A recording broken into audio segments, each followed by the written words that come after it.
So I just wanted to point out that this Please is identify yourself for the record. Oh, sorry. Thank you.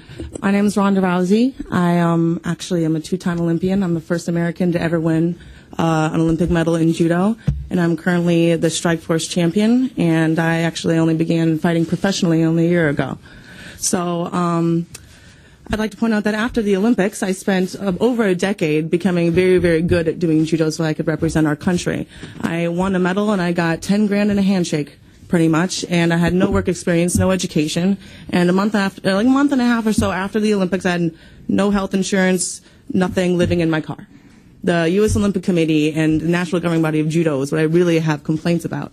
Now, about a year or so ago, a year and a half, I decided that with the skills that I have, I had very few options available to me, and I wanted to become an MMA fighter. And, you know, there wasn't a big market for women in MMA, but I decided that, you know what, I'm going to make myself become valuable to this company. I'm going to make myself something that they need. And they don't even know that they need me. So I took 1 year and I trained as hard as I could, and I took 3 jobs, and you know what, I sucked it up. And yeah, there were a couple shows where I only got paid a couple $100, but there were a couple amateur shows where I got paid nothing. But what I got was I got a record and a couple fights where I made myself attractive to this company now.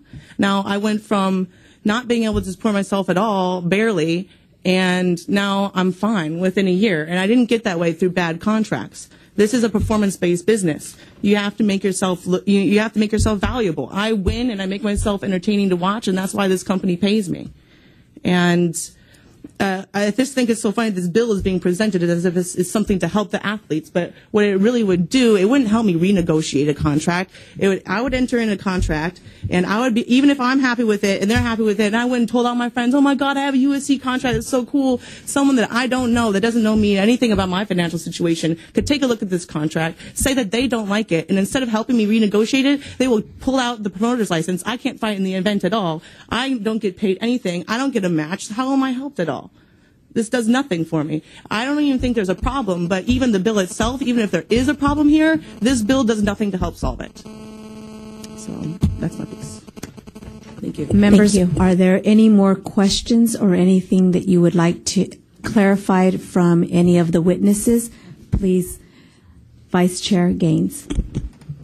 I'd like to ask a current fighter, could you please clarify and tell me how you go about working with the promotion process, how you get a fight, So they will have to bring one of the current fighters up, please. And actually, you can sit over here. Thank you. Yeah. Yes, I'm actually the only current fighter that's here today. Someone can make room for another current fighter at the table, please. Maybe current female fighter here today, the only one. Yes, more specific. Sorry. I'd like to hear from you. Thank you. Please proceed. What was the question? Could you please clarify for me, could you describe how you go about with your promotion company, how you get into a fight? Well, I started with the smaller shows. So first it was amateur shows. So we would find any kind of promotion that was putting on a show. We would ask if they had any room for me, and then they would say yes, and then we would try and get a matchmaker to find me an opponent. I did this for 3 fights, and I got paid nothing, but I got enough of a resume kind of to get some interest from bigger promoters. So my next fight was, I think my first pro fight was the King of the Cage, and I got paid probably $800. And my next fight, I got paid similarly to that. And then after that, I got picked up by Zuffa through Strikeforce, and they multiplied my salary many, many times. They signed me to a 4-fight deal, and after my first fight, they did not need to re-sign me. They re-signed me again for even more money, just because they thought that I did a very good job. And I would like to ask these other fighters that are so disgruntled with how they've been treated with what their actual record is, because this is a performance-based business. You know, if you're bad at your job, you shouldn't expect people to keep you around or pay you for it. I think we need to speak to the bill before us. So the next witness, if you can answer that question because you are a current fighter at this time. Can you repeat that question, please? I just want to make sure I heard it correct. Can you describe the process, how you get promoted and how you enter into a fight? I was promoted based on my record. Actually, I probably had one of the longest winning streaks in the history of mixed martial arts. I went undefeated for about 7 to 8 years. I've had over 50 fights. Current record on SureDog, which is the database for fighters. I'm somewhere around 29 and 3 and 2. You said 50. I had over 50 fights. Excuse me. Sorry. Please allow the person that has the mic to finish their comments, and then if the vice chair would like to hear from anybody else, she can ask for that. Thank you. So being that I've had that many fights, I felt that there were certain things that played a role in me not being able to go to bigger and powerful organizations in the fight game based on those things.